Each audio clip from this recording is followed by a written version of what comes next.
New tonight, Rhode Island's outspoken Attorney General Peter Neronha won't make a run for governor. Peter Neronha says he is out. He has decided against challenging the sitting governor and others in a primary. Good to have you with us on this Friday night. I'm Patrice Wood. I'm Gene Valicenti. In fact, he says he's done with politics altogether when his term is up next year, as NBC 10 political reporter Brian Crandall tells us. Brian? Gene and Patrice, Peter Neronha's regular criticism of Governor Dan McKee over the past couple years certainly fueled speculation that he would challenge his fellow Democrat in the 2026 race. And while he told us just a few months ago he was semi-interested in it, Neronha now says being Attorney General was the only elected office he was ever really interested in. You know, I just think that if you are going to successfully run for governor and serve the people well, you've really got to want it.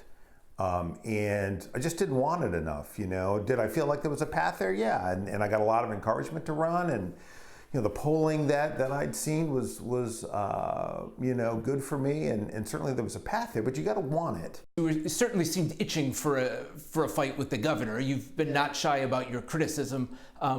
Was that one of the leading reasons you were thinking about it? No, you know, my differences with the governor, you know, a lot of that is you know, it goes back now quite a bit. If you go back to where our relationship deteriorated, it was in the course of our investigation of his handling of the ILO contract. What I've seen since is, you know, a state that needs strong leadership. I think different leadership than this governor, frankly.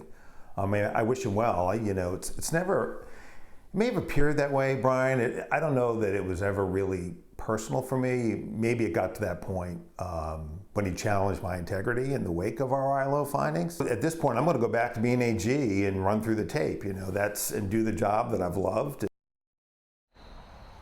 Coming up at 6 o'clock, reaction to Neronha's decision from Governor McKee, who is running for re-election, Helena Foulkes, who announced last month she's in, and House Speaker Joe Shekarchi, who's still deciding whether or not to get into this race.